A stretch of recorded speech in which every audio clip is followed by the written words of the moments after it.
भारतीय सिनेमा ने भारत को दुनिया के कोने कोने में ले जाने में सफलता पाई है।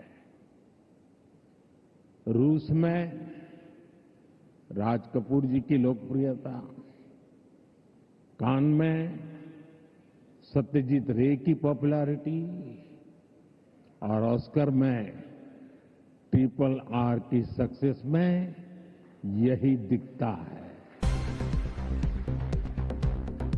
गुरुदत्त की सिनेमैटिक पोएट्री हो या फिर ऋत्विक घटक का सोशल रिफ्लेक्शन, AR रहमान की धून हो या राजा मौली की महागाथा, हर कहानी भारतीय संस्कृति की आवाज बनकर दुनिया के करोड़ों लोगों के दिलों में उतरी है। आज वेव्स के इस मंच पर हमने भारतीय सिनेमा के अनेक दिग्गजों को डाक टिकट के माध्यम से याद किया है। साथियों, बीते वर्षों में मैं कभी गेमिंग वर्ल्ड के लोगों से मिला हूं, कभी म्यूजिक की दुनिया के लोगों से मिला, फिल्म मेकर से मिला, कभी स्क्रीन पर चमकने वाले चेहरों से मिला। इन चर्चाओं में अक्सर भारत की क्रिएटिविटी, क्रिएटिव कैपेबिलिटी और ग्लोबल कोलैबोरेशन की बातें उठती थी। मैंने जब भी आप सभी क्रिएटिव वर्ल्ड के लोगों से मिला, आप लोगों से आइडिया लेता था, तो मुझे स्वयं भी इस विषय की गहराई में जाने का मौका मिला। फिर मैंने एक प्रयोग भी किया। 6-7 साल पहले जब महात्मा गांधी जी की 150वीं जयंती का अवसर आया, तो 150 देशों के गायक गायिकाओं को गांधी जी का प्रिय गीत वैष्णव भजन तो तेने कहिए, ये गाने के लिए मैंने प्रेरित किया।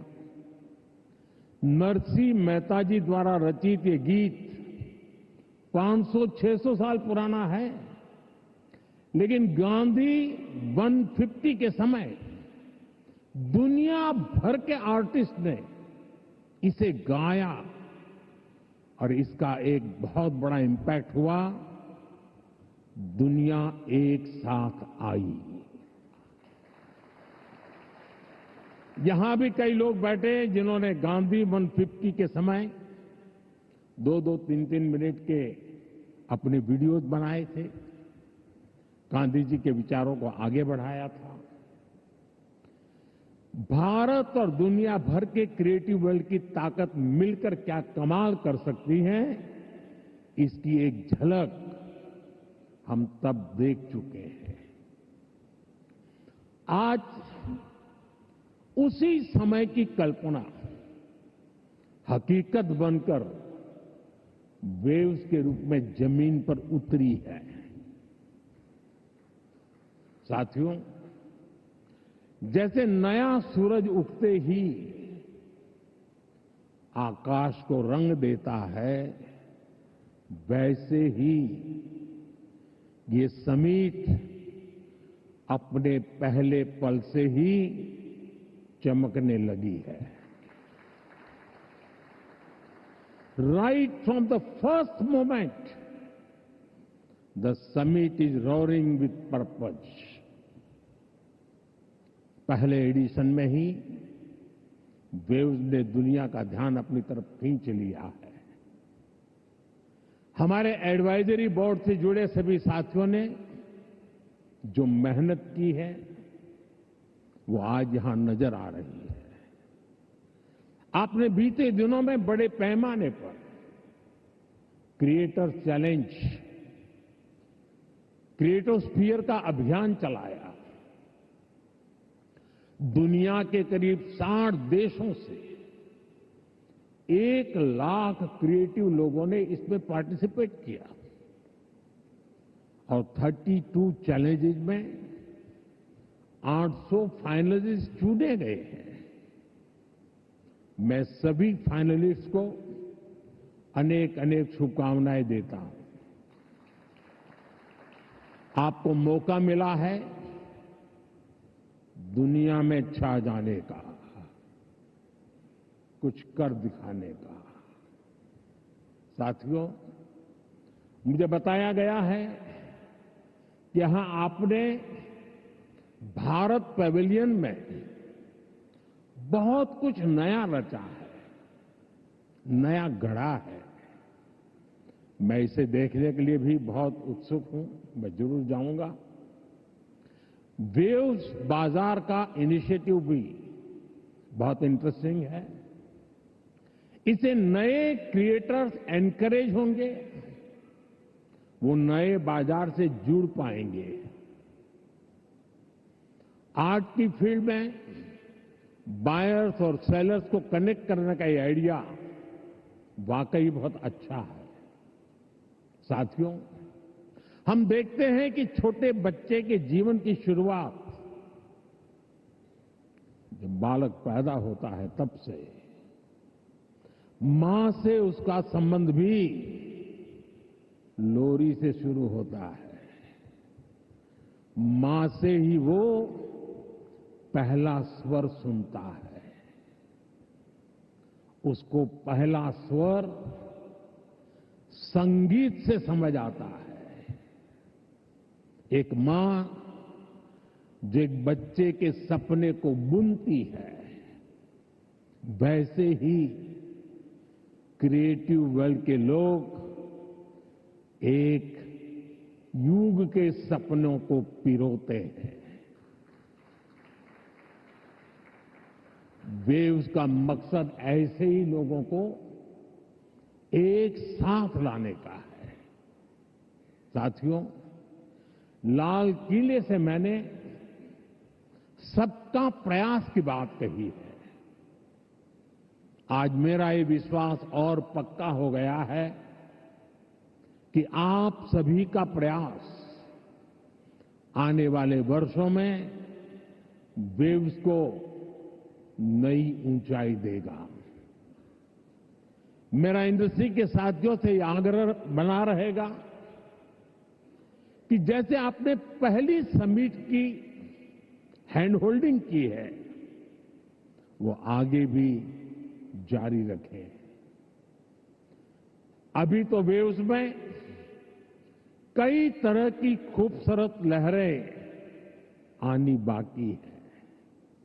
भविष्य में वेव्स अवार्ड भी लॉन्च होने वाले हैं। ये आर्ट और क्रिएटिविटी की दुनिया में सबसे प्रतिष्ठित अवार्ड्स होने वाले हैं। हमें जुटे रहना है। हमें जग के मन को जीतना है, जन जन को जीतना है। साथियों, आज भारत दुनिया की 3rd लार्जेस्ट इकोनॉमी बनने की तरफ तेजी से आगे बढ़ रहा है। आज Bharat global fintech adoption rate में नंबर 1 है। दुनिया का 2nd लार्जेस्ट मोबाइल मैन्युफैक्चरर है। दुनिया का 3रे सबसे बड़ा स्टार्टअप इकोसिस्टम भारत में है। विकसित भारत की हमारी जर्नी तो अभी शुरू हुई है। भारत के पास इससे भी कहीं अधिक ऑफर करने के लिए है। भारत बिलियन+ आबादी के साथ साथ बिलियन+ स्टोरीज का भी देश है। 2000 साल पहले जब भरत मुनि ने नाट्यशास्त्र लिखा तो उसका संदेश था, नाट्यम भावयति लोकम। इसका अर्थ है कला संसार को भावनाएं देती है, इमोशन देती है, फीलिंग्स देती है। सदियों पहले जब कालिदास ने अभिज्ञान शाकुंतलम, तब भारत ने क्लासिकल ड्रामा को एक नई दिशा दी। भारत की हर गली में कहानी है, हर पर्वत एक गीत है, हर नदी कुछ न कुछ गुनगुनाती है। आप भारत के 6 लाख से ज्यादा गांवों में जाएंगे तो हर गांव का अपना एक फोक है, स्टोरी टेलिंग का अपना ही एक खास अंदाज है। यहां अलग अलग समाजों ने लोक कथाओं के माध्यम से अपने इतिहास को अगली पीढ़ी तक पहुंचाया है। हमारे यहां संगीत भी एक साधना है। भजन हो, गजलें हो, क्लासिकल हो या कंटेम्पररी, हर सुर में कहानी है,